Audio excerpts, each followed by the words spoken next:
The grandfather clock in the hallway of my Chicago brick bungalow ticked with a heavy rhythmic certainty. Tick-tock, tick-tock. It was a sound I had only recently learned to appreciate. For 40 years, the soundtrack of my life hadn't been this peaceful ticking. It had been the erratic, high-pitched beeping of heart monitors, the urgent squeak of rubber soles on freshly polished linoleum floors, and the breathless voices of residents calling for the head nurse. My name is Jane. For 4 decades, I was the anchor in the chaotic sea of Cook County Hospital's emergency wing. I was a woman who had seen life enter this world in a bloody, screaming mess, and I had held the hands of too many souls as they quietly slipped out of it. When my husband, Robert, passed away from a sudden heart attack when I was just 32, I didn't have the luxury of falling apart. I had a 4-year-old son, Marcus, looking up at me with his father's wide, terrified eyes. So, I tightened my scrubs, took on the night shifts, the double shifts, the holiday shifts. I built a fortress around my boy with nothing but sheer grit, $20 bills saved in a coffee tin, and prayers whispered over a boiling pot of grits at 4 in the morning. And it worked. My Marcus didn't just survive, he thrived. He became a brilliant orthopedic surgeon, a man who fixed broken bones with the same steady hands his father once used to build cabinets. I retired at 65, my joints aching but my heart full, believing my days of fighting on the front lines were over. I had earned my quiet. I had earned my peace. Or so I thought. The peace shattered at exactly 4:15 p.m. on a damp Tuesday afternoon. The knock at the door wasn't a polite tap. It was a frantic, entitled hammering that rattled the frosted glass of my front door. Before I could even wipe the flour from my hands, I was in the middle of preparing a peach cobbler, a luxury of time I finally possessed. The door flew open. "Jane, I am in an absolute crisis, and you have to help me." It was Alicia, my daughter-in-law. She stood in my entryway like a hurricane dressed in beige cashmere. In one hand, she gripped a pristine, oversized designer tote bag that probably cost more than my first car. In the other, her smartphone was practically glued to her palm, the screen glowing with the endless scrolling vanity of Instagram. Behind her, trailing like weary, forgotten luggage, were my 3 grandchildren, Aiden, 14, Chloe, 10, and little Leo, just 7. They looked miserable.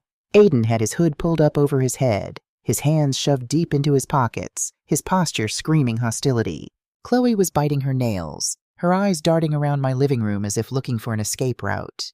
Leo was entirely checked out, his face illuminated by the blue light of an iPad, completely oblivious to his surroundings. "Alicia," I said, keeping my voice low, a habit from years of calming down hysterical families in the ER waiting room. "What is going on? Why aren't the kids at home?"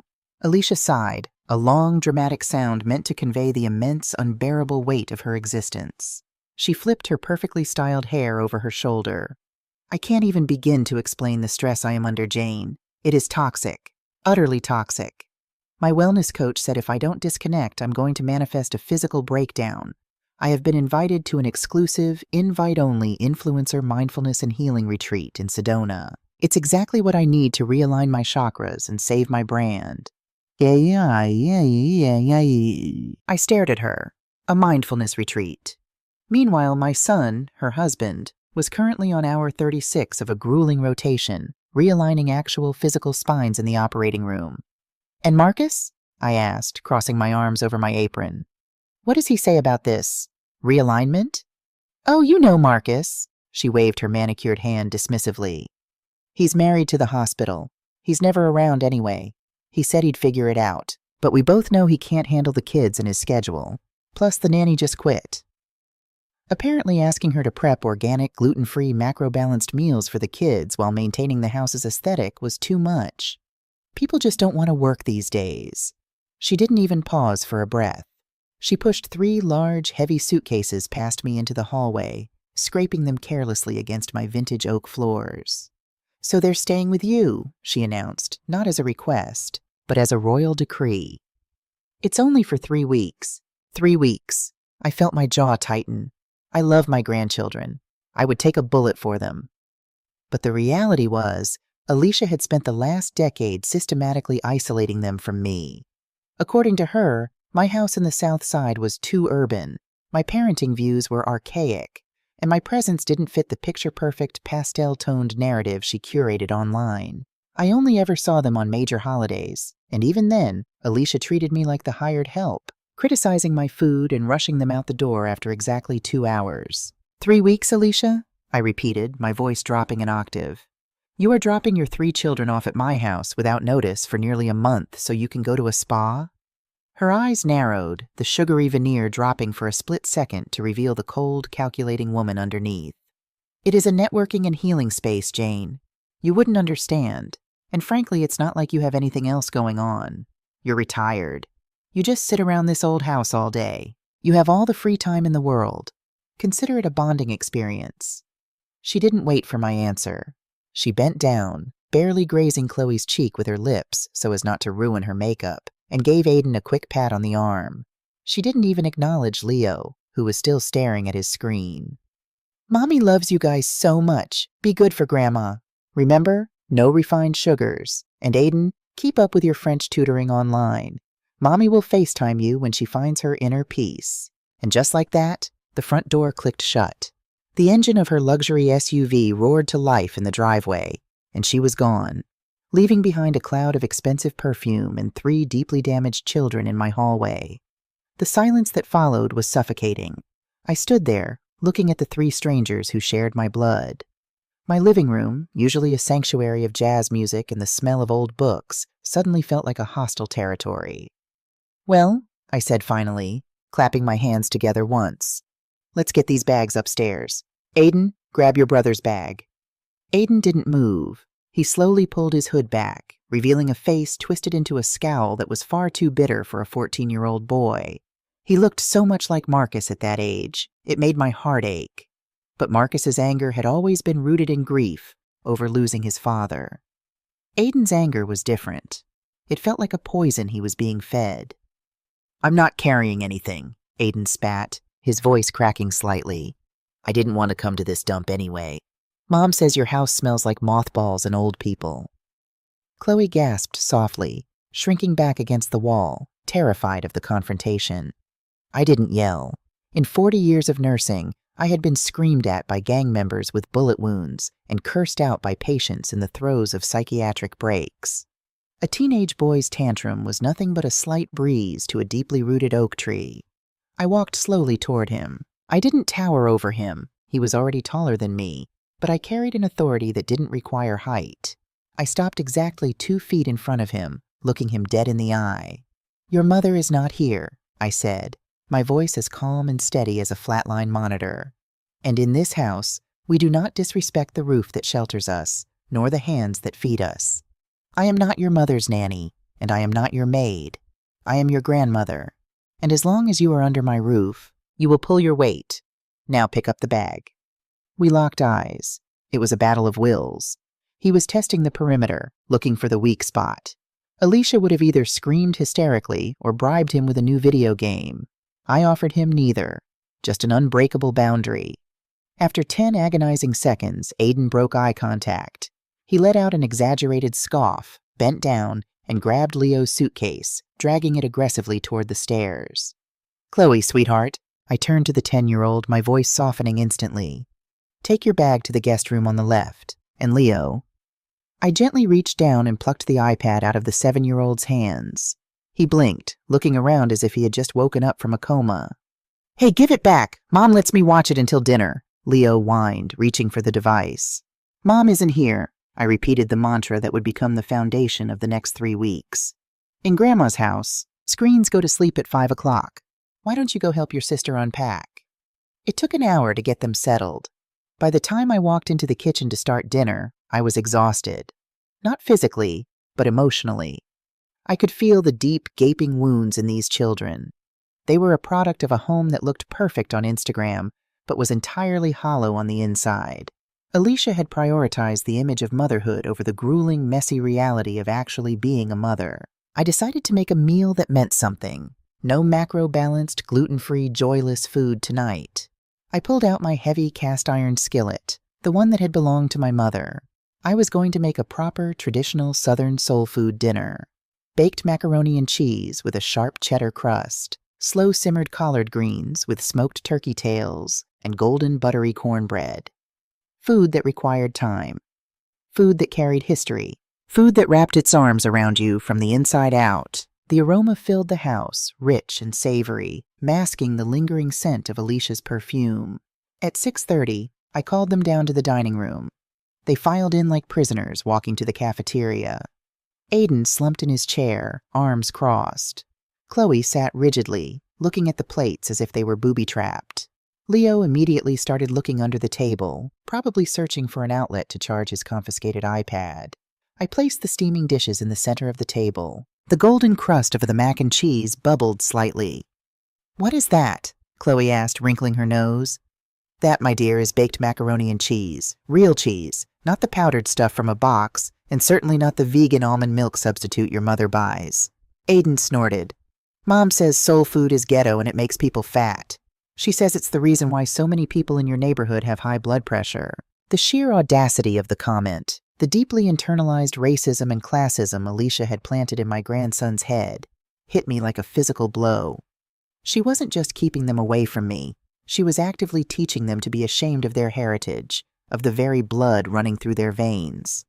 I took a deep breath, pushing down the surge of hot anger. He is a child, I reminded myself. He is only parroting the poison he has been fed. I picked up the serving spoon and placed a generous portion of macaroni and cheese onto Aiden's plate, followed by the greens. I did the same for Chloe and Leo. "Your mother is entitled to her opinions," I said calmly, sitting at the head of the table.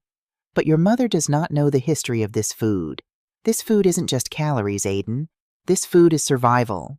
When our ancestors had nothing, when they were given the scraps that nobody else wanted, they used their brilliance and their love to turn those scraps into a feast. This food built the strong bones of your grandfather, and it built the brilliant mind of your father."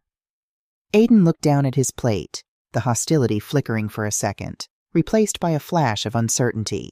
He wasn't used to being spoken to like an adult. He was used to being managed. "I'm not eating it," Leo announced, crossing his little arms. "I want chicken nuggets, the dinosaur ones."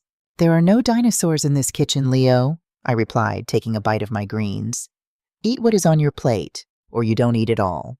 The kitchen closes in 20 minutes. "Mom never makes us eat what we don't want," Chloe cried out, her anxiety peaking. "If we don't like it, she orders DoorDash." "Well," I said, putting my fork down, "do I look like a DoorDash driver?" The three of them stared at me. For the first time in their privileged, sheltered lives, they were facing a brick wall that couldn't be cried at, negotiated with, or bribed. Aiden pushed his chair back roughly. The wood scraped loudly against the floor. "I'm not hungry, and I hate it here."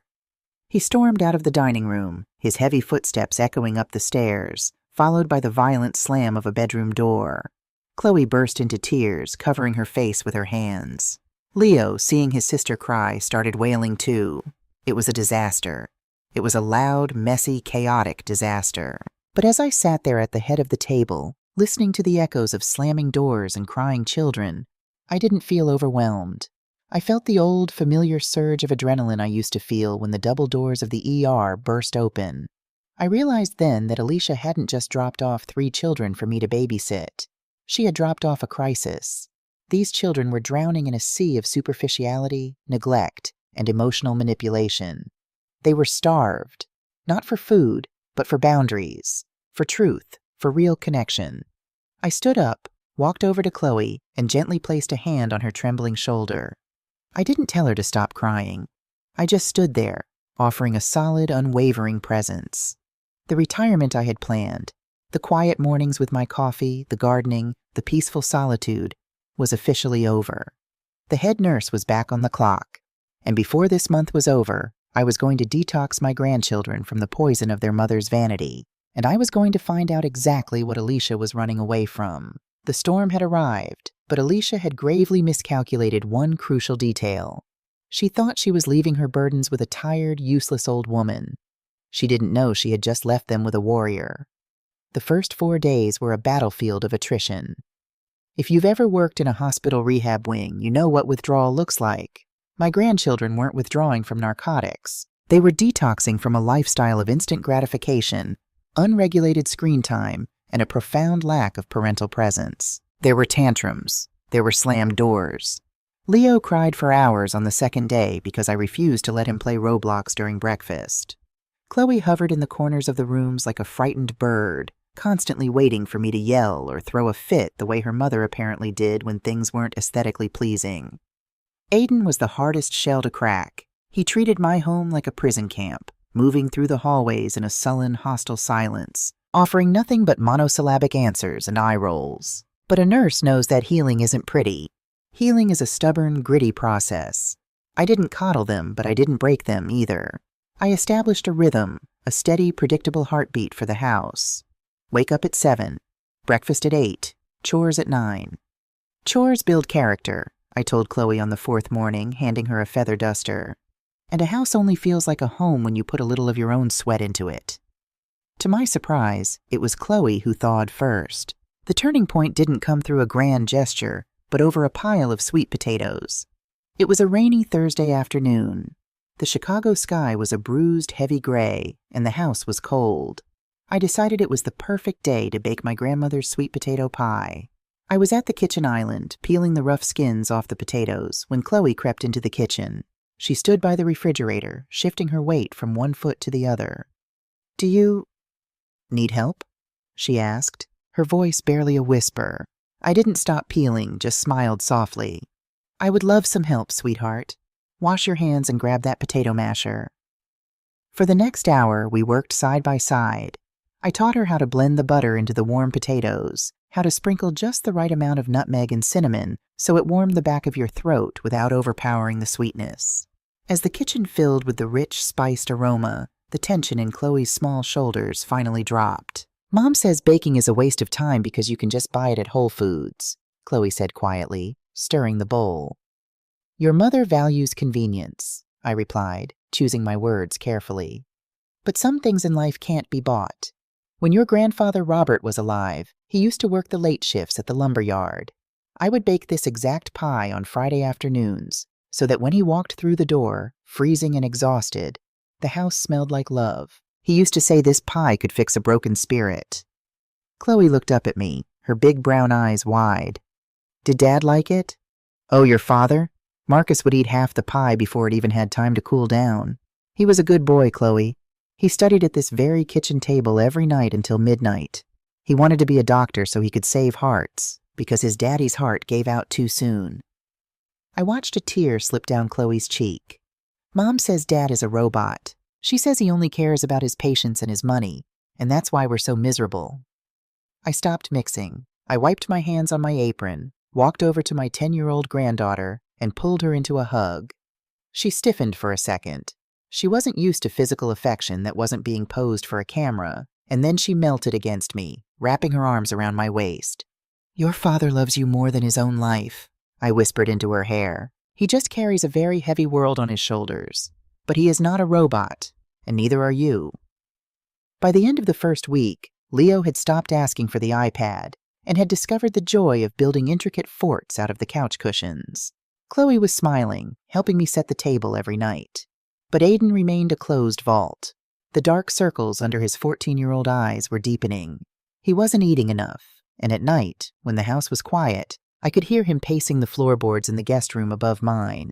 It wasn't the pacing of an angry teenager. It was the frantic, trapped pacing of a caged animal. My nurse's intuition was screaming like a code blue alarm. Something was hemorrhaging inside that boy, and I needed to find the source of the bleeding. The opportunity presented itself on day 7. Aiden had gone to the backyard to reluctantly rake the wet autumn leaves, a chore I assigned to get him some fresh air. He had left his black backpack slung carelessly over one of the dining room chairs. As I walked past with a laundry basket, the strap caught on my hip, and the heavy bag tumbled to the hardwood floor with a loud thud. A few things spilled out: a crumpled math worksheet, a half-empty bag of chips, and an old, cracked iPad. I recognized the iPad. It was Marcus's old one, a model from 5 years ago. Alicia had claimed it was broken and tossed it in the garage ages ago. I picked it up. The screen was severely cracked in the corner, but as my thumb brushed the home button, the screen lit up. Aiden had fixed it. He had plugged it in, charged it, and brought it with him. I am not a woman who makes a habit of snooping through people's private belongings. I believe in privacy, but I also believe in triage. When a patient is bleeding out, you cut their clothes off to find the wound. Aiden was bleeding out. I swiped the screen. There was no passcode. The iPad opened directly to the iMessage app, which was synced to an iCloud account. But it wasn't Aiden's iCloud account. It was Alicia's. Aiden had managed to sync his mother's old Apple ID to this device, effectively mirroring every message she sent and received from her current iPhone. I sat down at the dining room table, my heart suddenly beating a frantic rhythm against my ribs. I tapped on the most recent conversation. It was with a contact saved under the name Wellness Coach Devin. My eyes scanned the texts, and with every line I read, the blood in my veins turned to ice. Alicia, the flight was exhausting, but the suite is perfect. Are you at the pool bar? Devin, waiting for you, baby. Ordered the Dom Perignon. You got the transfer sorted? Alicia, yes. Liquidated the 529s yesterday. Marcus didn't even notice. He's too busy playing God at the hospital. I wired you the $80,000 this morning. Now let's celebrate. I deserve this. Devin, you're a queen, Ellie. This crypto investment is going to triple by next month. We'll buy that condo in Miami, just like I promised. Attached to the messages were photos, not photos of a mindfulness retreat in Sedona. They were photos of Alicia wearing a designer bikini draped over a muscular, heavily tattooed man on a sun-drenched balcony overlooking the turquoise waters of the Bahamas. My hands began to shake. I tapped the screen again, scrolling up. The betrayal was staggering. It wasn't just an affair. It was financial ruin. The 529s she mentioned were the children's college savings accounts. Money Marcus had been painstakingly putting away since the day Aiden was born. She had liquidated $80,000 of her children's future to give to a man who, judging by his sleazy messages and promises of tripling crypto investments, was clearly a professional con artist. "What are you doing?" The voice snapped like a whip through the quiet dining room. I looked up. Aiden was standing in the doorway, the rake still in his hand, his face pale and his eyes wide with a terror so profound it made him look like a frightened 5-year-old. I didn't drop the iPad. I didn't apologize. I set it gently on the wooden table and looked at my grandson. Aiden, I said, my voice dangerously calm, the kind of calm that precedes a Category 5 hurricane. Who is Devin? Aiden dropped the rake. It clattered against the doorframe. His chest began to heave. You had no right. Give that back. You can't look at that. He lunged forward to grab the iPad, but I placed my hand firmly over it. Aiden Marcus Miller, I said, using his full name. Sit down. The authority in my voice hit him like a physical wall. His knees seemed to give out, and he collapsed into the chair opposite me. He wrapped his arms around his stomach as if he were trying to hold his own organs inside his body. How long have you known? I asked, my gaze piercing through his tough teenage exterior. How long have you been reading your mother's messages? Aiden squeezed his eyes shut. A single choked sob escaped his throat. 6 months, he whispered. I fixed the old iPad back in the spring. I just wanted to play games, but her messages started popping up. I saw the pictures. I saw everything. 6 months. For half a year, this child had been carrying the weight of his mother's infidelity, her financial theft, and the impending destruction of his family. No wonder he was angry. No wonder he hated the world. He was living in a house built on lies, watching his father work himself into an early grave while his mother dismantled their lives brick by brick. Why didn't you tell your father, Aiden? I asked gently. The question triggered an immediate, violent reaction. Aiden shook his head frantically, his eyes flying open, filled with a panic that bordered on hysteria. I couldn't. I tried. I was going to tell him in June. Aiden cried out, tears finally spilling over his eyelashes, streaming down his cheeks. The tough guy facade completely shattered, revealing the broken, terrified boy beneath. But she caught me looking at the iPad. She grabbed me by the arms, Grandma. She dug her nails in. I felt a cold rage knotting in my stomach. What did she say to you, Aiden? Aiden choked on his own breath, his words tumbling out in a desperate, agonizing rush. She said Dad's heart is weak because he works too much. She said if I told him about Devin, the shock would give him a massive heart attack. She said it would kill him, and it would be my fault. She said I would be the reason Chloe and Leo wouldn't have a dad anymore. Dear God. The sheer, unadulterated evil of it took my breath away. Alicia hadn't just cheated. She hadn't just stolen. She had weaponized a child's love for his father. She had taken a 14-year-old boy, strapped a psychological bomb to his chest, and told him that if he made a sound, he would be the one to pull the pin and destroy his family. She said CPS would come, Aiden sobbed, completely breaking down now, burying his face in his hands. She said they'd split us up.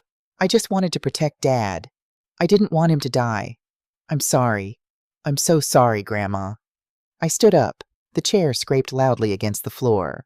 I walked around the table, pulled Aiden out of his chair, and wrapped my arms around him. He didn't fight me this time. He collapsed against my chest, gripping my sweater with tight, desperate fists, weeping with the ragged, gasping sobs of a child who has carried the weight of the world for far too long. Shh, I murmured, pressing my hand against the back of his head, rocking him slightly. It's over, baby. The secret is over. You hear me? You did nothing wrong. You are a brave, brave boy for trying to protect your father. Is Dad going to die? He choked out against my shoulder. Your father is a surgeon, I said fiercely. He cuts people open and holds their beating hearts in his hands. He is a Miller man. He is strong, and he is not going to die from the actions of a selfish, foolish woman. Do you understand me? Aiden nodded against me, his crying slowly subsiding into exhausted hiccups. I looked over his shoulder at the iPad sitting on the table. The screen had gone dark, but the image of Alicia on that balcony was burned into my retinas. My son was currently at the hospital, likely skipping his lunch to save a life, completely unaware that his wife was draining his accounts to fund a Bahamian getaway with a con artist, all while emotionally terrorizing his firstborn son to keep her dirty secrets safe. Alicia had thought she was so clever. She thought she could play her games in the shadows and leave the collateral damage on my doorstep. She had underestimated the very foundation of this family. She had underestimated the fierce, unapologetic wrath of a mother protecting her young. I gently pulled back and looked Aiden in the eyes. I wiped the tears from his cheeks with my thumbs. Wipe your face, Aiden, I said softly, but there was steel in my voice. Go upstairs and wash your face. I need to make a phone call. Are you going to call Mom? He asked, a flicker of residual fear in his eyes. No, I replied, my voice dropping to a dangerous, icy whisper. I am going to call your father. It is time for Marcus to come home. And then, I am going to call an old friend of mine who works in private investigation. We are going to build an ironclad wall around you, Chloe, Leo, and your dad. And when your mother finally comes back from her little retreat, I let the sentence hang in the air for a moment, letting the ticking of the hallway clock fill the silence. When she comes back, we are going to burn her kingdom of lies straight to the ground. The hours following Aiden's confession moved with the terrifying clinical precision of an emergency room preparing for a mass casualty event. Once I had Aiden washed up and tucked into bed with a cup of chamomile tea, his exhausted body finally surrendering to a dreamless sleep, I walked downstairs to my study and picked up the phone. I didn't call Marcus immediately. Marcus was a surgeon. He was a man of science, of hard facts and undeniable evidence. If I called him in the middle of a shift with nothing but the digital ghosts of his wife's infidelity and the tearful testimony of a 14-year-old boy, his deeply ingrained defense mechanisms would kick in. He would rationalize. He would minimize. I needed a scalpel to cut through his denial, and that meant I needed cold, hard paper. I dialed a number I hadn't used in 5 years. It belonged to Elias Thorne. Decades ago, Elias was a Chicago beat cop who had been brought into my ER with a shattered femur and a severed femoral artery. The attending physician had wanted to amputate to save his life. I had stood my ground, bought the vascular surgeon 10 extra minutes with my own bare hands compressing the wound, and Elias walked out of the hospital on his own 2 legs 6 months later. He was now one of the most ruthlessly effective private investigators in the state of Illinois. Jane, Elias's gravelly voice came through the receiver. To what do I owe the honor? Elias, I need a favor, a big one, and I need it yesterday. I told him everything. I gave him Alicia's full name, Marcus's social security number, which I knew by heart, and the details of the Sedona retreat that was actually a Bahamian getaway. I told him about the liquidated 529 college funds and the name Devon. Give me 24 hours, Jane, Elias said, his tone shifting from warm to deadly serious. I'll peel her life back like an onion. Sit tight. The next 24 hours were an agonizing exercise in restraint. I kept the children busy, completely insulating them from the storm that was brewing. We baked, we read, we planted the last of the autumn bulbs in the garden. Aiden shadowed me silently, his eyes constantly seeking mine for reassurance. I gave it to him with every look, every touch on the shoulder. "I've got you," my presence said. "The adults are handling this now." At exactly 2 p.m. the next day, a courier arrived at my door with a thick, sealed manila envelope. Elias had delivered. I sat at the dining room table, put on my reading glasses, and opened the file. What I read made the blood roar in my ears. Alicia hadn't just drained the college funds. She had taken out 2 secondary lines of credit in Marcus's name, forging his digital signature. She had racked up $35,000 in credit card debt over the last 8 months, funding designer bags, luxury hotel stays, and wire transfers to an offshore account linked to Devin, who, Elias's notes confirmed, was a known scam artist with a rap sheet in 3 states for wire fraud and romantic cons. Alicia was systematically bleeding my son dry, preparing to discard him the moment the marrow was gone. At 6:30 p.m., the sound of a heavy engine pulling into the driveway broke the silence. I looked out the window. It was Marcus. He stepped out of his car, and my heart physically ached at the sight of him. He was wearing his dark blue scrubs, his shoulders slumped as if gravity was pulling him down harder than the rest of us. He looked older than his 40 years. The gray at his temples had spread, and the lines around his mouth were deeply etched with chronic fatigue. He carried a small bouquet of grocery store flowers, a pathetic, beautiful gesture of a man trying to hold on to the illusion of a happy family. I met him at the door before he could knock. "Mom," he smiled, a tired, genuine expression that didn't quite reach his eyes. He leaned down and kissed my cheek. He smelled of harsh antibacterial soap and stale hospital coffee. "I missed you." "Where are the kids?" "Alicia said they were giving you a hard time. I came as soon as my shift ended to take them off your hands for the evening." "The kids are fine, Marcus. Chloe and Leo are upstairs watching a movie. Aiden is in the living room." I didn't take the flowers.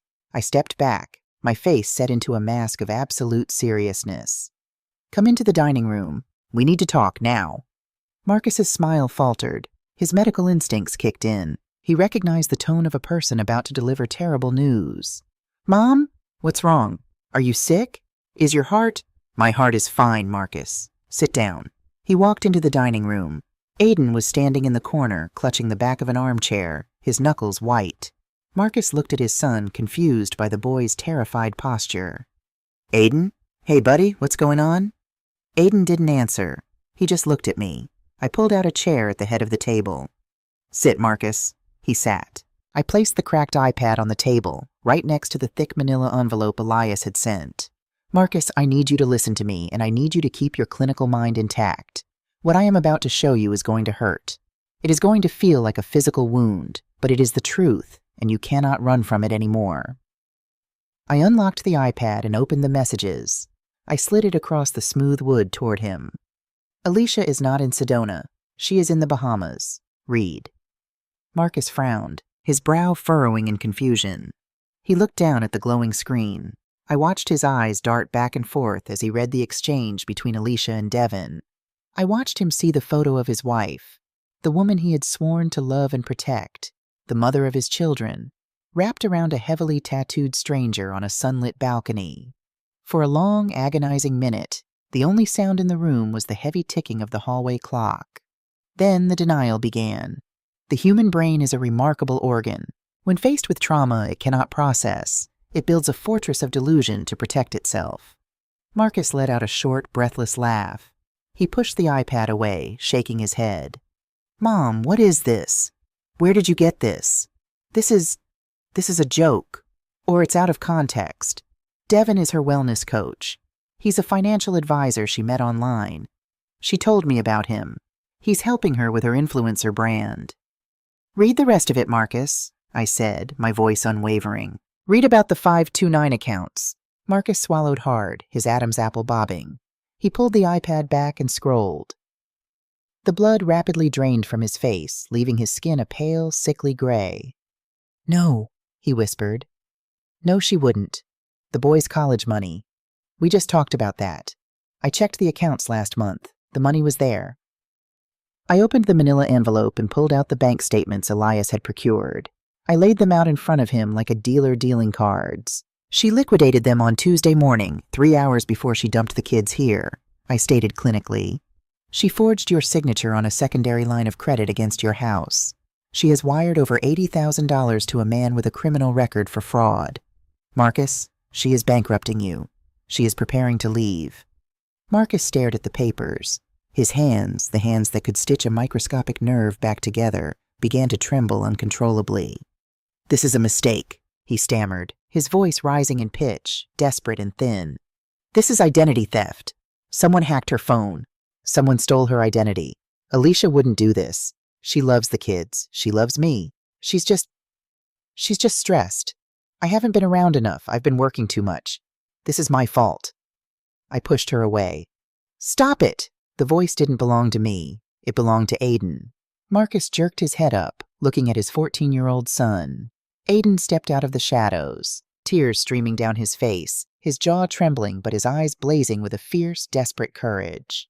Stop making excuses for her, Dad, Aiden cried out, his voice cracking. It's not a mistake. It's real. I've known for 6 months. Marcus looked at his son as if the boy had just grown a second head. Aiden? What? What do you mean you've known? Aiden took a step forward, closing the distance between them. I fixed the old iPad back in April. Her messages popped up. I saw the pictures, Dad. I saw him calling her baby. I saw her sending him money from your accounts. Marcus stood up slowly, the chair scraping loudly against the floor. He looked like a man who had just been shot in the chest but hadn't quite realized he was bleeding yet. You knew? For 6 months? Why didn't you tell me, Aiden? Why didn't you come to me? The heartbreak in Marcus's voice was palpable. It wasn't accusatory. It was the pure, devastated confusion of a father wondering why his son didn't trust him. Aiden broke down. The brave facade crumbled, and he became a terrified little boy again. He wrapped his arms around himself. Because she caught me, he sobbed. She caught me reading them. She grabbed my arms and she told me not to tell you. Why? Marcus whispered, stepping toward his son. Why would she do that?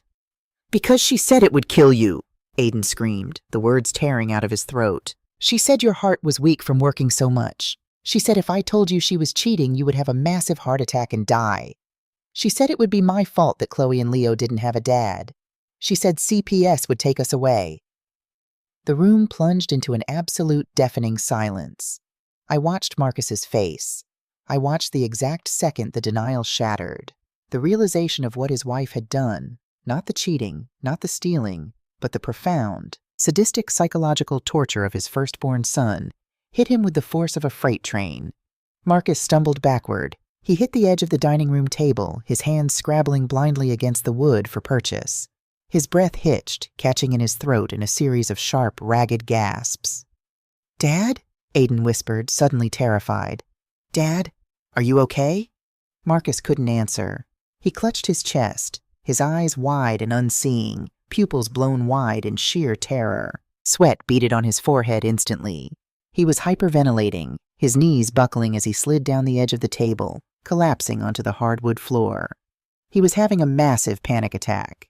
His mind, overloaded with a trauma too vast to process, had sent his body into full systemic shock. Dad! Aiden screamed, lunging forward, convinced that his mother's prophecy was coming true, that he had just killed his father. Aiden, step back, I commanded, my voice slicing through the chaos. The mother disappeared. The head nurse took over. I dropped to the floor beside my son. I grabbed his face between my hands, forcing his erratic, terrified gaze to meet mine. His skin was clammy, his lips turning a pale shade of blue from lack of oxygen. Marcus, look at me! I barked sharply. He couldn't focus. He was gasping, clawing at his own collar like he was suffocating. Can't breathe. My chest. Mom. I pulled my right hand back and slapped him across the cheek. It wasn't a violent blow, but it was sharp.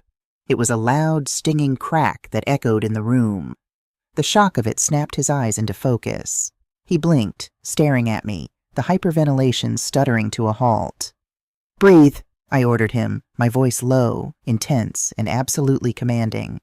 In through your nose for 4 seconds. Now. He stared at me, his chest heaving, and slowly, shakily, drew in a breath through his nose. "Hold it for 4. 1, 2, 3, 4. Now out through your mouth for 8. I sat on the floor with him, holding his face, breathing with him, forcing his autonomic nervous system to reboot. In for 4. Hold. Out for 8. We did it 5 times. 10 times. Slowly, the color began to return to his face. The frantic, dying animal look in his eyes receded, replaced by an ocean of profound, crushing grief. When his breathing finally leveled out, his broad shoulders collapsed. He let out a sound, a guttural, agonizing sob torn from the very depths of his soul. I didn't slap him this time. I wrapped my arms around his broad shoulders and pulled his head down to my chest, burying his face in my neck, just like I did when he was 5 years old and scraped his knee on the pavement. He clung to me, a grown man, a brilliant surgeon, weeping uncontrollably on his mother's dining room floor while his teenage son watched. I looked up at Aiden. The boy was crying silently, watching his invincible father fall apart. I reached out one hand, grabbed Aiden's wrist, and pulled him down to the floor with us. I wrapped my other arm around my grandson, holding the 2 broken men of my family in a fierce, unbreakable embrace. "Let it out," I whispered fiercely into Marcus's hair. "Cry for the woman you thought she was. Cry for the time you lost. But you listen to me, Marcus Miller. You listen to me very carefully." Marcus sniffled, his grip on my sweater tightening. "You are not going to die," I said, my voice vibrating with an absolute, undeniable certainty. "Your heart is strong. You are my son. You survived the loss of your father. You survived 80-hour weeks to build a life for your family. You are a Miller. We do not break, and we do not run. We endure." I pulled back slightly, forcing him to look at me, and then to look at Aiden. "She tried to destroy your son to protect her lies. She tried to bankrupt your future. But she failed because she left them here with me. And the truth has caught her." Marcus looked at Aiden. He reached out a trembling hand and rested it on the back of his son's neck, pulling his forehead against his own. "I am so sorry, Aiden," Marcus whispered, his voice thick with tears. "I am so sorry you carried this. I am here. I am okay. I am not going anywhere." Aiden threw his arms around his father's neck, burying his face in his shoulder. "I love you, Dad." I watched them, feeling the cold, clinical detachment of the nurse fade, replaced entirely by the righteous fury of a matriarch whose bloodline had been threatened. Marcus slowly pulled away from Aiden. He wiped his face with the back of his sleeve. When he looked back at me, the devastation in his eyes was still there, but the denial was completely gone.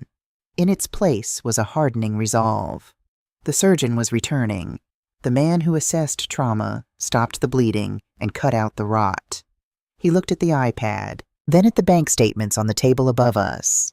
He placed his hands flat on the floor and pushed himself up to a standing position. He reached down and pulled Aiden up with him, keeping one hand firmly on the boy's shoulder. "Mom," Marcus said, his voice dropping an octave, completely devoid of the tired, compromising tone he had walked in with. It was cold. It was precise.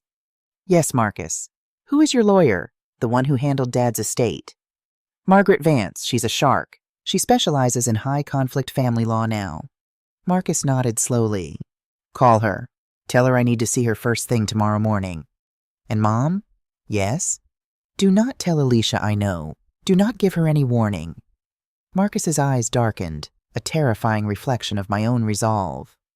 "Let her enjoy the Bahamas, because when she lands back in Chicago, she is going to find out what happens when you threaten my children." The alliance was formed. The battle lines were drawn, and as the rain began to patter against the windows of my old brick house, I knew that Alicia's kingdom of lies was already burning. The next morning broke over Chicago with a brittle, freezing clarity. The rain had stopped, leaving the streets slick and the air biting cold. Inside my house, however, the atmosphere had fundamentally shifted. The paralyzing shock of the previous night had burned away, leaving behind a cold, purposeful determination. At 8 a.m. sharp, Marcus and I walked into the mahogany-paneled offices of Vance & Associates in downtown Chicago. Margaret Vance was a woman who commanded respect simply by occupying a room. At 62, she wore her silver hair in a sharp, immaculate bob and favored impeccably tailored charcoal suits. She had handled my late husband's modest estate years ago with grace, but her true reputation in the city was built in family court. She was known among the city's elite as the Surgeon General of Divorce, because if you needed a toxic spouse cleanly and legally excised from your life, Margaret was the one wielding the scalpel. Marcus sat across from her, his posture rigid. He had slept perhaps 2 hours, but the exhausted, defeated man who had walked into my dining room the night before was gone. In his place was the chief of orthopedic surgery, a man accustomed to making split-second, life-altering decisions. Margaret adjusted her reading glasses, silently reviewing the thick file Elias Thorne had compiled. She read the texts. She examined the bank statements. She scrutinized the photos of Alicia and Devon. For 10 minutes, the only sound in the office was the crisp turning of pages. Finally, she closed the file, took off her glasses, and folded her hands on the desk. "Marcus," she began, her voice smooth but entirely devoid of bedside manner. "In my 30 years of practice, I have seen every variety of betrayal. But the sheer audacity of this, the financial theft combined with the psychological extortion of a minor to cover it up, is staggering. If we litigate this, I will not just win you full custody, I will leave her with absolutely nothing but the designer clothes on her back." "I don't care about the money," Marcus said, his voice flat, devoid of emotion. "I care about my kids. I want her completely stripped of the ability to ever use them as collateral again. I want a fortress around them." "You will have it," Margaret promised. "First, we file an emergency ex parte order for temporary sole custody, citing the psychological abuse of your son and her abandonment of the children to leave the country with a known felon. Second, we immediately freeze every joint asset, credit card, and bank account with your name attached to it. She will not spend another dime of your money." Just as Margaret reached for her phone to summon her paralegal, my cell phone vibrated violently in my purse. I pulled it out. It was Elias. "Excuse me," I said, stepping toward the window to answer. "Elias, tell me you have good news." "Jane, put me on speakerphone, right now. Are you with the lawyer?" Elias's voice was uncharacteristically rushed, the gravelly edge tightened by adrenaline.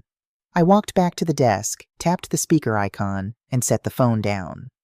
"You're on with Marcus and Margaret Vance. Listen to me very carefully," Elias commanded, the background noise of his car engine humming through the speaker. "Alicia isn't just taking a vacation with her boy toy. She's burning the ships." I was tracking the wire transfers from the 529 accounts.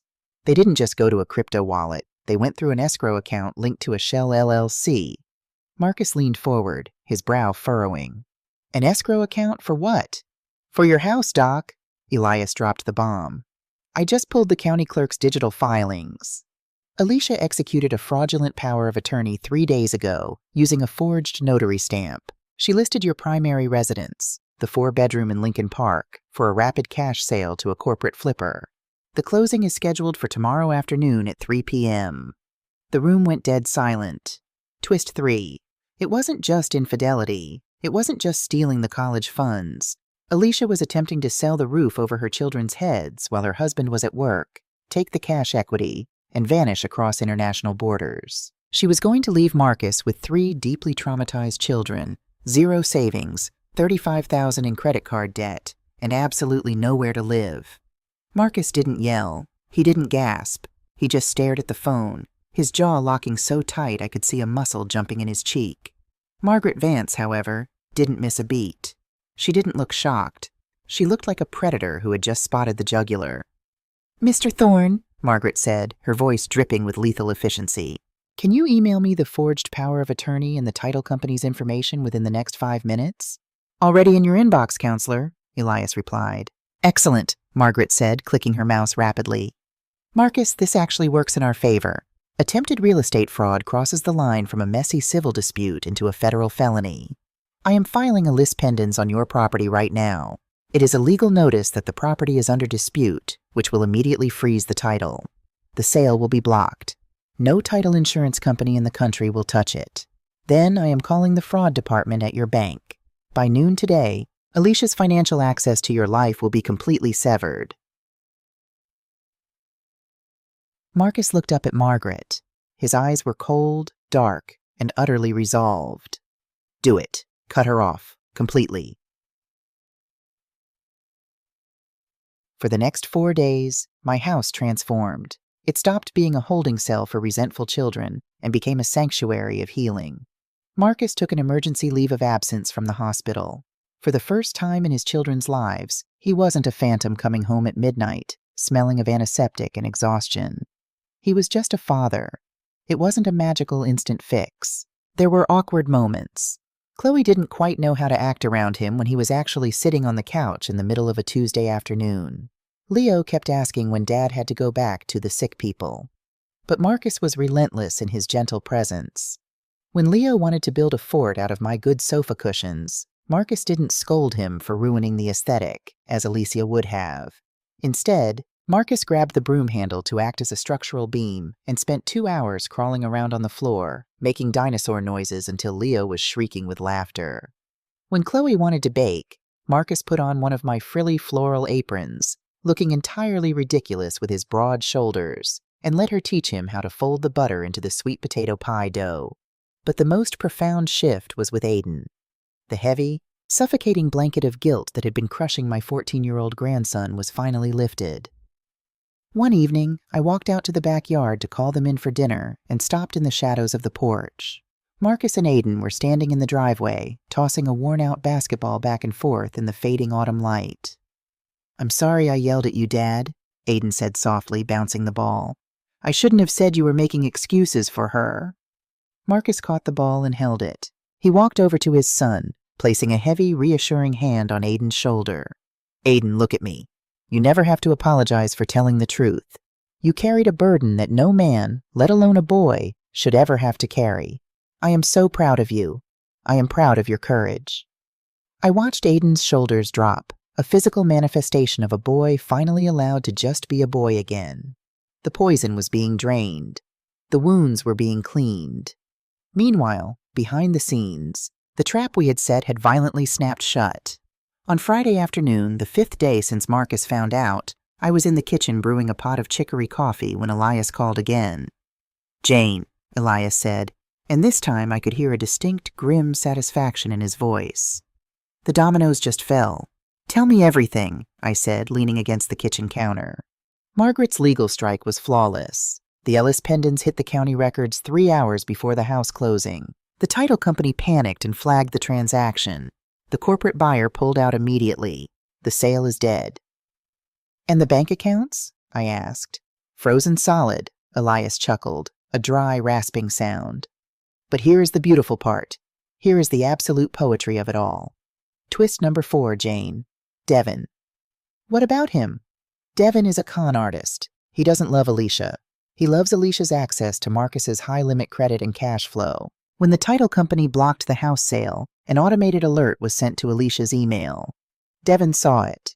He realized the jig was up.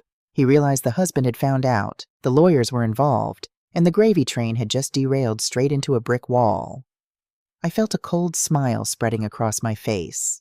"What did he do, Elias?"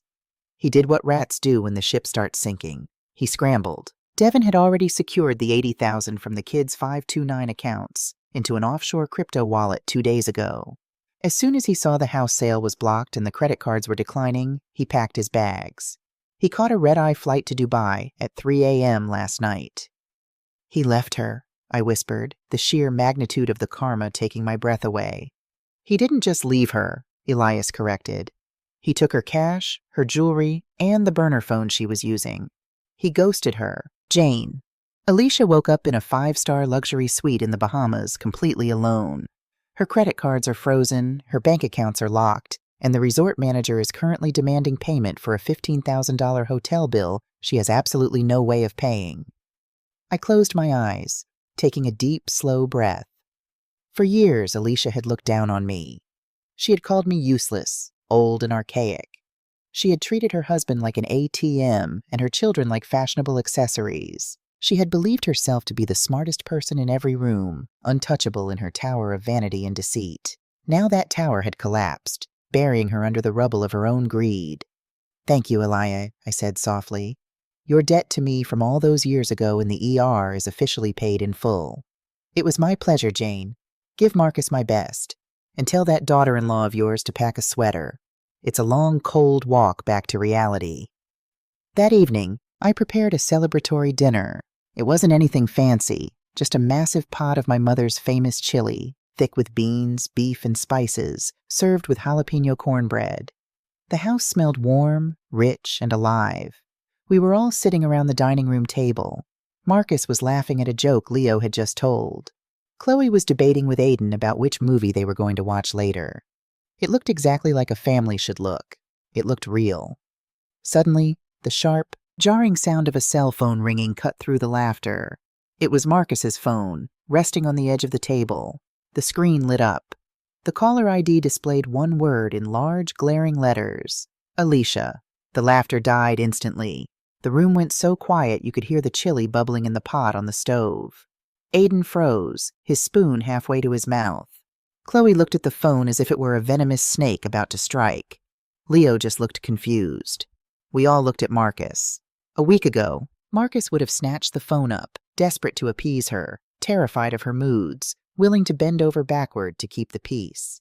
Marcus looked at the glowing screen. He watched it ring. Once, twice, 3 times. He didn't look angry. He didn't look sad. He looked utterly, profoundly indifferent. He reached out his hand, picked up the phone, and tapped the red button to decline the call. With 2 more quick taps of his thumb, he blocked the number entirely. He set the phone face down on the table, picked up his spoon, and looked across the table at his 14-year-old son. "Pass the cornbread, Aiden," Marcus said calmly. Aiden stared at his father for a second, a slow, brilliant smile breaking across his face. He grabbed the basket of cornbread and passed it over. "Sure thing, Dad." I took a sip of my iced tea to hide the massive, triumphant grin spreading across my face. Alicia was trapped. She was isolated on an island, thousands of miles from home, penniless, abandoned by her lover, and completely cut off from the man she had taken for granted her entire adult life. She had no money for a lawyer. She had no money for a flight. The game was over, and the board had been flipped. She had only one choice left. She would have to swallow her monumental pride, beg for a loan from whoever was left in her superficial circle of friends, and crawl her way back to Chicago. She would have to walk through my front door, expecting to manipulate her way out of it, just like she always did. But when she finally arrived, she wouldn't find a desperate husband and a useless old woman. She was going to find a fortress, and I was going to be the one standing at the gate. It took Alicia exactly 3 days to crawl her way back to Chicago. I knew it would. I knew the precise timeline of her desperation. She had to exhaust her contact list, begging friends who only knew her through the curated pastel-filtered lens of Instagram to wire her money. She had to endure the profound, soul-crushing humiliation of explaining why she was stranded at a luxury resort in the Bahamas without a functioning credit card, her wealthy husband inexplicably unreachable. By the time she managed to scrape together enough for a cheap, multi-layover coach ticket back to the Midwest, the reality of her situation must have set in like a terminal diagnosis. It was a crisp Sunday afternoon when she finally arrived. The autumn leaves were blazing in brilliant shades of amber and crimson, piling up against the edges of my manicured lawn. Inside, the house was a fortress of absolute calm. In the living room, Marcus sat in a high-backed armchair. He was wearing a dark, tailored sweater, looking rested, formidable, and utterly impenetrable. Sitting on the sofa adjacent to him was Margaret Vance, her briefcase open, the lethal stacks of legal documents arranged with surgical precision on my coffee table. In the kitchen, sitting quietly with a cup of chamomile tea, was a woman named Sarah Jenkins from Child Protective Services. And parked 2 houses down, completely out of sight but well within earshot of the discreet panic button Elias Thorne had provided us, was an unmarked police cruiser holding 2 detectives from the Financial Fraud Division. We were not preparing for a conversation. We were preparing for an amputation. At 2:15 p.m., the heavy thud of a car door slamming echoed from the street. An Uber pulled away from the curb. Then came the footsteps up the porch. They were not the confident, clicking heels of the woman who had stormed into my house 2 weeks ago. They were heavy, dragging, exhausted steps. The knock was a frantic, desperate pounding. I walked to the front door, smoothed my apron, and pulled it open. If I hadn't known she was coming, I might not have recognized her. The woman standing on my porch was a ghostly, hollowed-out version of Alicia. Her expensive cashmere coat was stained and wrinkled. Her perfectly styled hair was a frizzy, tangled mess pulled into a messy knot.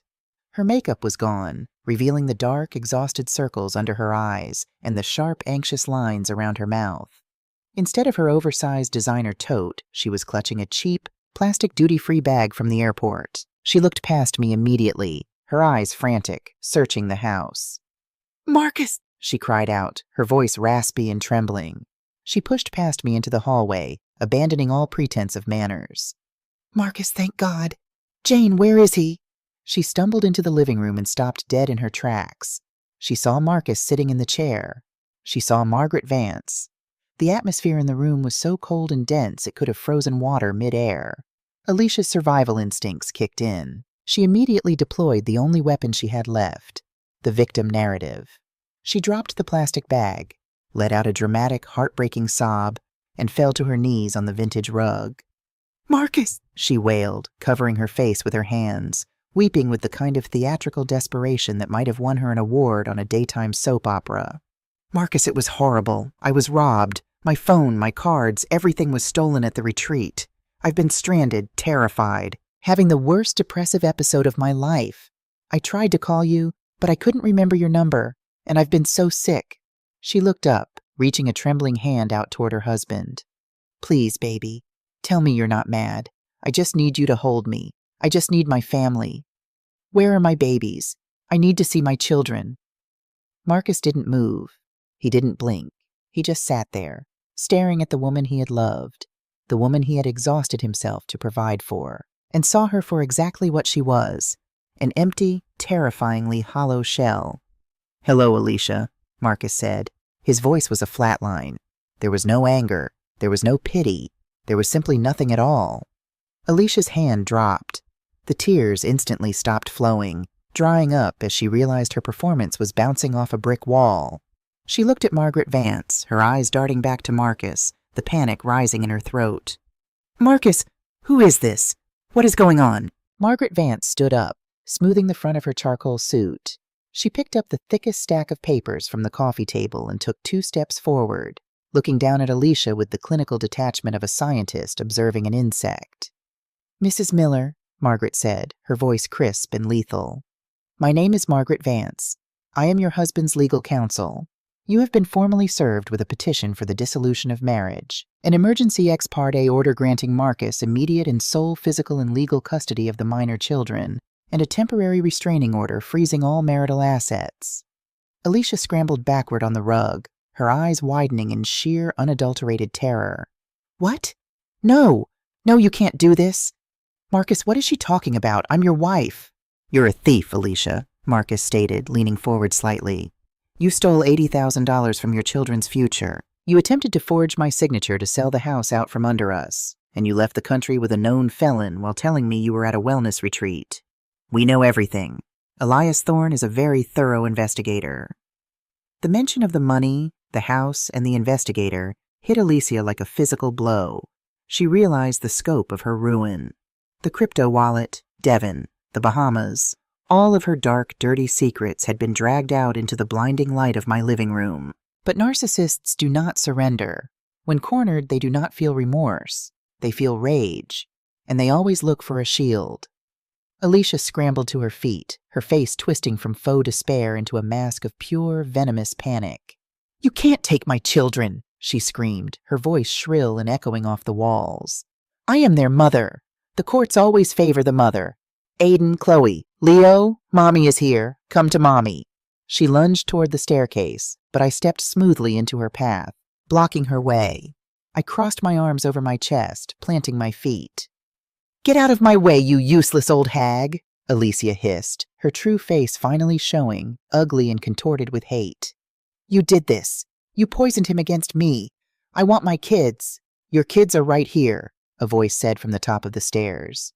We all looked up. Aiden was standing on the landing. Behind him, holding his hands, were Chloe and Leo.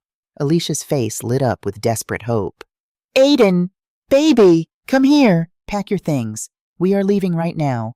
Grandma and Dad are being mean to Mommy, and we are going to leave."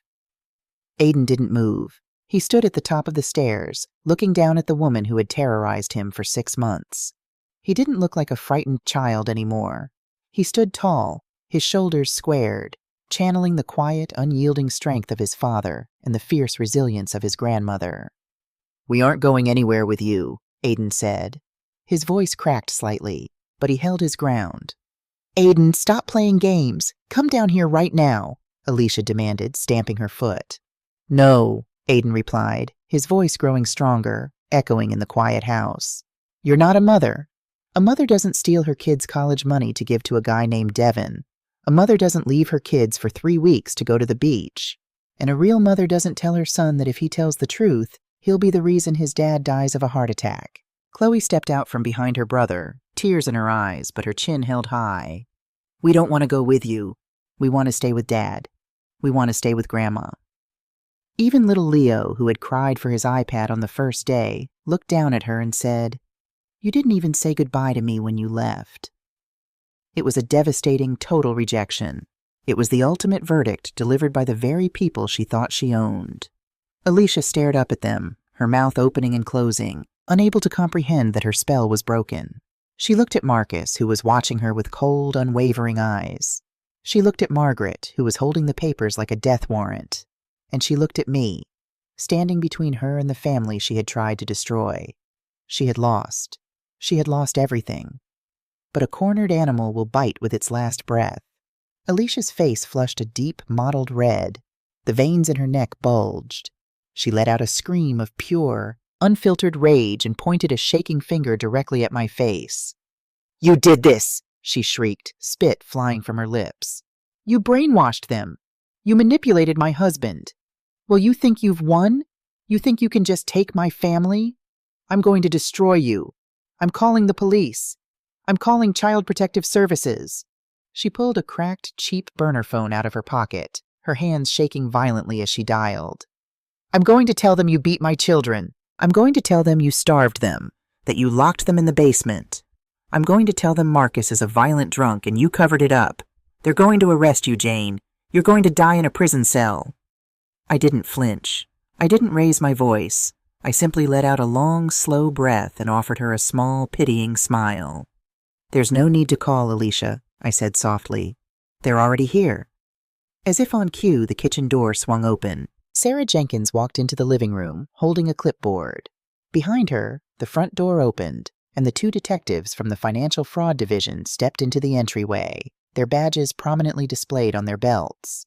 Alicia froze, the phone slipping from her fingers and clattering to the floor. She looked at the police, then at Sarah.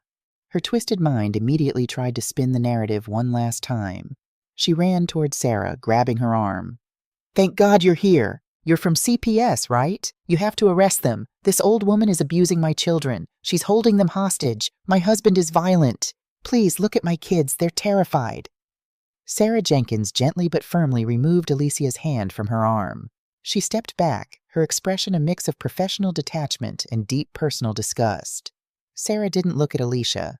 She looked past her, directly at me. "Good afternoon, Head Nurse Miller," Sarah said, her voice filled with profound respect. I nodded. "Good afternoon, Sarah." Alicia whipped her head back and forth between us, her brain misfiring as it tried to process the interaction. "Wait, what? You know her?" "I do," Sarah said, finally turning her cold gaze onto Alicia. 10 years ago, I was a 22-year-old nursing intern in the emergency room at Cook County Hospital. I was overwhelmed, terrified, and ready to quit. Jane Miller mentored me. She taught me how to stabilize trauma patients. More importantly, she taught me how to identify the subtle, insidious signs of child neglect and abuse that most doctors miss. Because of Jane, I went back to school and joined Child Protective Services to advocate for kids who have no voice. The blood drained entirely from Alicia's face. She staggered backward, her knees wobbling.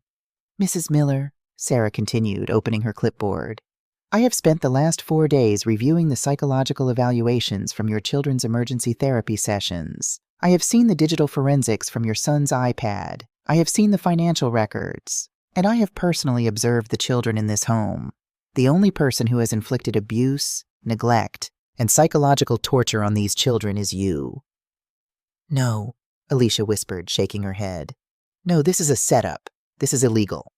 "What is illegal," the lead detective said, stepping forward into the living room, "is forging a notary stamp on a power of attorney to illegally sell a piece of real estate. What is illegal is committing wire fraud across international borders to the tune of $80,000. The detective pulled a pair of steel handcuffs from his belt. The metallic clink was the loudest sound in the room. "Alicia Miller, you are under arrest for felony wire fraud, forgery, and attempted grand larceny. Turn around and put your hands behind your back." Alicia didn't fight. The fight had been completely drained out of her. The grand illusion she had spent a decade building had shattered into a million irreparable pieces. She turned around, her shoulders slumped, staring blankly at the floor as the cold steel snapped shut around her wrists. As the detectives led her toward the front door, she stopped. She turned her head, looking back at Marcus one last time. There were no tears left, just the empty, hollow stare of a woman who had gambled her entire world for a handful of dirt and lost. "Marcus," she whispered. Marcus didn't reply.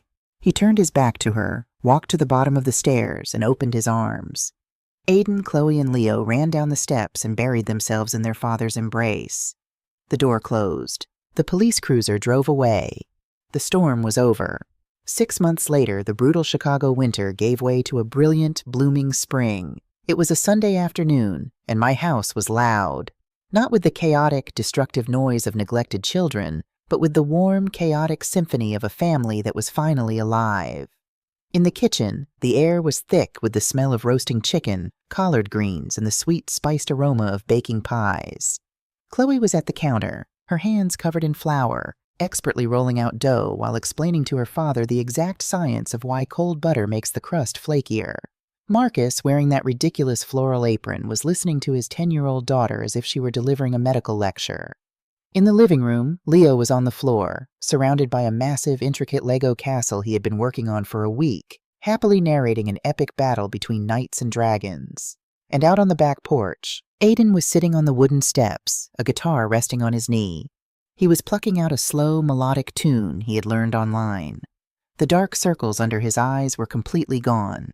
The sullen, defensive posture had melted away, replaced by the lanky, relaxed confidence of a normal teenage boy finding his place in the world. I stood in the doorway between the kitchen and the living room, a wooden spoon in my hand, just watching them. The divorce had been finalized quickly. Facing federal prison time, Alicia had signed away everything in exchange for Marcus asking the district attorney for leniency. She received a suspended sentence, 5 years of probation, and court-ordered psychiatric evaluation. She was currently living in a studio apartment in Ohio, working as a receptionist at a dental clinic to pay off her massive restitution debts. Her supervised visitations with the children were currently suspended, per the therapist's recommendation, until the kids felt ready. They weren't ready yet, but they were healing. Every day the wounds closed a little more. Marcus had drastically cut back his hours at the hospital. He had stepped down as chief of surgery, taking a senior attending role instead. He took a massive pay cut, but he had gained something infinitely more valuable, his life. He was there for breakfast. He was there to help with homework. He was there to be a father. "Mom," I turned. Marcus was walking toward me, wiping his flour-covered hands on a towel. He smiled, a deep, genuine smile that reached all the way to his eyes. "What are you thinking about over here all by yourself?" he asked, wrapping a heavy arm around my shoulders and pulling me in for a side hug. I leaned my head against his shoulder, looking out at the house we had reclaimed. "I was just thinking about retirement," I said softly. "Are you bored?" he teased. "We can get you a hobby, maybe knitting or golf." I let out a low, rumbling laugh. I thought about the 40 years I spent in the emergency room, fighting death, fighting chaos, thinking that my life's great work was contained within those sterile white walls. I thought about the moment I handed in my badge, believing my shift was finally over. I looked at Aiden strumming the guitar. I looked at Chloe laughing in the kitchen. I looked at the son I had raised, standing strong and whole beside me. "No, Marcus," I smiled, patting his arm. "I'm not bored at all. In fact, I think I've finally realized something." "What's that?" "My shift didn't end when I left the hospital," I whispered, the profound truth of it settling deep into my bones. "It was just a training ground. This, protecting this family, rebuilding this house, raising these kids with you." I looked up at him, my eyes shining with tears I didn't try to hide. This is the greatest shift of my life, and I am right where I am supposed to be.